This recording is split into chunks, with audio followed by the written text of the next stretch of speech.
Salim Madavoor Salim മടവൂരിൻ്റെ party ഇനി എത്ര കാലം കേരളത്തിലെ LDF തുടരും എന്ന കാര്യത്തിൽ വലിയൊരു ക്വസ്റ്റ്യൻ മാർക്ക് അവിടെ നിൽക്കുകയാണ്. ശ്രീ സലിം മടവൂര്, ഈ ഗീവർഗീസ് കൂറിലോസ് തിരുമേനി അദ്ദേഹം എന്നും ഇടതുപക്ഷത്തോടൊപ്പം സഞ്ചരിച്ച ഒരു ആത്മീയ നേതാവാണ്. അദ്ദേഹം എന്നും പിണറായിയെ പിന്തുണച്ച ഒരു ആത്മീയ നേതാവാണ്. അദ്ദേഹം കഴിഞ്ഞ ദിവസം ഒരു ഫേസ്ബുക്ക് പോസ്റ്റ് ഇട്ടു. അതായത് കിറ്റ് രാഷ്ട്രീയത്തിൽ ഒന്നിലധികം പ്രാവശ്യം ജനങ്ങൾ വീഴില്ല, പ്രത്യേകിച്ച് കേരളത്തിൽ. തിരുത്തുമെന്ന് നേതൃത്വം പറയുന്നത് സ്വാഗതാർഹമാണ്. പക്ഷേ അത് തൊലിപ്പുറത്തുള്ള തിരുത്തലാവരുത്. രോഗം ആഴത്തിലുള്ളതാണ്. ചികിത്സയും ആഴത്തിൽ തന്നെ ഇറങ്ങണം. ഇടതുപക്ഷം ഇടത്ത് തന്നെ നിൽക്കണം. ഇടത്തോട്ട് ഇൻഡിക്കേറ്റർ ഇട്ടിട്ട് വലത്തോട്ട് വണ്ടി ഓടിച്ചാൽ അപകടമുണ്ടാകും, ലക്ഷ്യസ്ഥാനത്ത് എത്തുകയുമില്ല. അങ്ങനെ പറഞ്ഞ ഒരു ബിഷപ്പിനെ ഇദ്ദേഹം വിവരദോഷി എന്ന് പറഞ്ഞ് അധിക്ഷേപിച്ചിരിക്കുകയാണ്. നിങ്ങളുടെ പ്രിയപ്പെട്ട പിണറായി വിജയൻ നേരത്തെ നികൃഷ്ടജീവി എന്ന് പറഞ്ഞൊരു ബിഷപ്പിനെ അധിക്ഷേപിച്ചു. ഇപ്പോഴിതാ വിവരദോഷി എന്ന് പറഞ്ഞിരിക്കുന്നു. ഇയാളെ പിടിച്ചു കെട്ടാൻ ഇടതുമുന്നണിയിലുള്ള, പാർട്ടിയിൽ ആർക്കും ആർജവമില്ല, ഇടതുമുന്നണിയിലുള്ള ഏതെങ്കിലും ഘടകകക്ഷിക്ക് ആർജവമുണ്ടോ, ചങ്കൂറ്റമുണ്ടോ? അല്ല, ഈ CPM-ന്റെ നേതൃത്വം തന്നെ വേണ്ട തിരുത്തലുകൾ വരുത്തുമെന്ന് പറഞ്ഞു. പാർട്ടിയുടെ CPM-ന്റെ മുഖ്യമന്ത്രി തന്നെ പറയുന്നു തിരുത്തുമെന്ന്. എന്തായാലും തിരുത്താതെ വയ്യല്ലോ. കേരളത്തിൽ 20 നിയോജക മണ്ഡലങ്ങളിൽ 19 നിയോജക മണ്ഡലങ്ങളിലും വലിയ മാർജിനിൽ പരാജയപ്പെടുന്നു. അതിൽ ആറ്റിങ്ങൽ ഒഴിച്ചുള്ള മണ്ഡലങ്ങളിലൊക്കെ വളരെ വലിയ മാർജിനിൽ പരാജയപ്പെടുന്നു. കേൾക്കാവോ? കേൾക്കാം, പറഞ്ഞോ.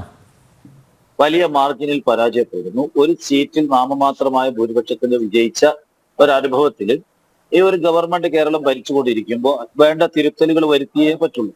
ഏതൊക്കെ നയങ്ങളിലാണ്, ഏതൊക്കെ നിലപാടുകളിലാണ് വീഴ്ച പറ്റിയത്, ഭരണരംഗത്ത് എന്തൊക്കെ പരാജയം ഉണ്ടായിട്ടുണ്ട്, സർക്കാരിന്റെ പ്രവർത്തനത്തിൽ എവിടെയാണ് പരാജയം ഉണ്ടായത്, ഇതൊക്കെ ഒരു തെരഞ്ഞെടുപ്പിനെ സ്വാധീനിക്കുന്ന ഘടകങ്ങളാണ്.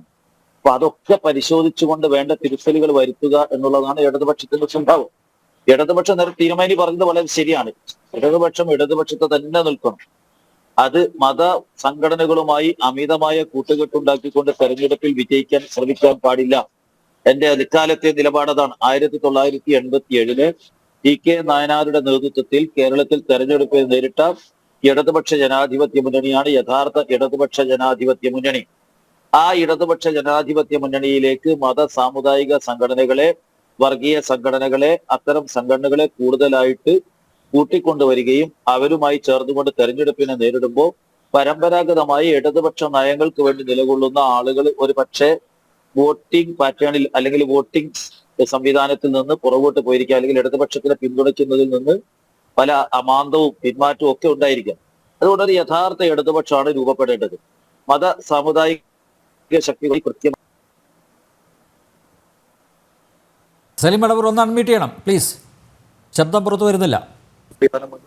അത് യാതൊരു വിട്ടുവീഴ്ച ഉണ്ടാവാൻ പാടില്ല. അതാണ് ഇടതുപക്ഷം. അല്ലാതെ തെരഞ്ഞെടുപ്പിൽ വിജയിക്കാൻ വേണ്ടിയിട്ട് ഏതെങ്കിലും സംഘടനകളെയോ ഏതെങ്കിലും സാമുദായിക സംഘടനകളെയോ കൂട്ടുപിടിച്ചുകൊണ്ട് എളുപ്പത്തിൽ ജയിക്കുക എന്നുള്ളത് ഇടതുപക്ഷത്തിന്റെ സ്വഭാവമല്ല. അപ്പൊ താങ്കൾ പറഞ്ഞു വരുന്നത് നിലപാടിൽ വെള്ളം ചേർത്തു, നിലപാടിൽ വ്യതിയാനം ഉണ്ടായി അല്ലേ? അല്ല, നിലപാടിൽ വെള്ളം ചേർത്ത് എന്നല്ല, സാമുദായിക സംഘടനകളോട് കൃത്യമായ അകലം പാലിക്കണം എന്നാണ് ഞാൻ പറഞ്ഞത്. കൃത്യമായ അകലം പാലിച്ചുകൊണ്ട്, അല്ലാതെ സാമുദായിക സംഘടനകളെ മാത്രം കയ്യിലെടുത്തുകൊണ്ട് ഒരു തെരഞ്ഞെടുപ്പിന് അവരുടെ പ്രലോഭനത്തിൽ അല്ലെങ്കിൽ അല്ല. സലിം മടവൂർ, ഇന്ന് വെള്ളാപ്പള്ളി നടേശൻ പറഞ്ഞത് ഇദ്ദേഹം മുസ്ലിങ്ങളെ മാത്രമേ കൂടെ കൂട്ടിയുള്ളൂ എന്നാണ്. ആ ഈഴവ വിഭാഗത്തെ ഒക്കെ അവഗണിച്ചു എന്നുള്ള ഒരു ആക്ഷേപമാണ്. അതുകൊണ്ട് അവരൊക്കെ ഈ തെരഞ്ഞെടുപ്പിൽ പ്രതികരിച്ചു എന്ന ആക്ഷേപമാണ്. താങ്കൾ പറയുന്നു സാമുദായിക സംഘടനകളുടെ കൂട്ടത്തിൽ അങ്ങനെയൊന്നും കൂട്ടുന്നൊന്നുമില്ല. ഇദ്ദേഹത്തിന് ഒരൊറ്റ ലക്ഷ്യമുള്ളൂ, അത് പ്രകടമായതല്ലേ ഈ തെരഞ്ഞെടുപ്പിൽ.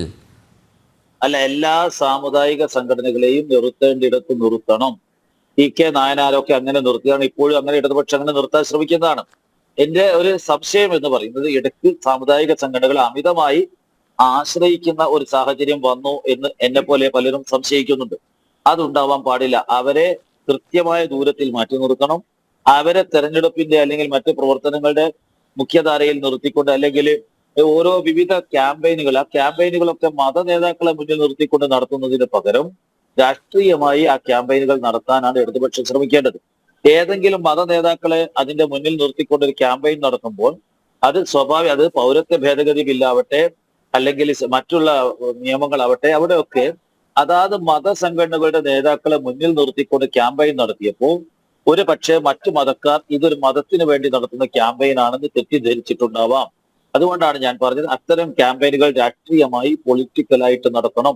മതസംഘടനകളെ മുന്നിൽ നിർത്തിക്കൊണ്ട് നടത്തിയാൽ തെറ്റിദ്ധാരണയുണ്ടാവും. അതുകൊണ്ട് അതേപോലെ തന്നെ വിവിധ പ്രവർത്തനങ്ങൾ. അപ്പോൾ അത് രാഷ്ട്രീയം, മതേതര രാഷ്ട്രീയം അല്ലെങ്കിൽ ഇടതുപക്ഷത്തിന്റെ രാഷ്ട്രീയം, രാഷ്ട്രീയത്തിന്റെ മുഖമാണ് അതിന് നൽകേണ്ടത്. അല്ലാതെ മതത്തിന്റെ മുഖം നൽകരുത്. കുറെ മത നേതാക്കളെ മുന്നിൽ സീറ്റിൽ കസേരയിൽ ഇരുത്തിക്കൊണ്ട് ഇവരൊക്കെ ഞങ്ങളുടെ കൂടെയുണ്ട് എന്ന് വരുത്തി തീർക്കുമ്പോൾ മറ്റു മതക്കാർ ഒരുപക്ഷെ അകലം പാലിച്ചിരിക്കാം, ഈ മുന്നണിയുമായി അകന്നു പോയിരിക്കാം. അപ്പൊ അത്തരൊരു സാഹചര്യം ഉണ്ടാവരുത്. രാഷ്ട്രീയത്തിൽ മതത്തെയും മതത്തിൽ രാഷ്ട്രീയത്തെയും കൂട്ടിക്കെട്ടരുത്. രാഷ്ട്രീയ പാർട്ടികളുടെ പരിപാടികളിൽ, അവർ സംഘടിപ്പിക്കുന്ന പരിപാടികളിൽ, വേദികളിൽ മത നേതാക്കളെ കയറ്റിയിരുത്തിക്കൊണ്ട് അവരുടെ വോട്ട് പിടിക്കാൻ വേണ്ടി നടത്തുന്ന ശ്രമം പരാജയപ്പെടുമെന്ന് ഈ തെരഞ്ഞെടുപ്പ് തെളിയിച്ചിരിക്കുന്നു.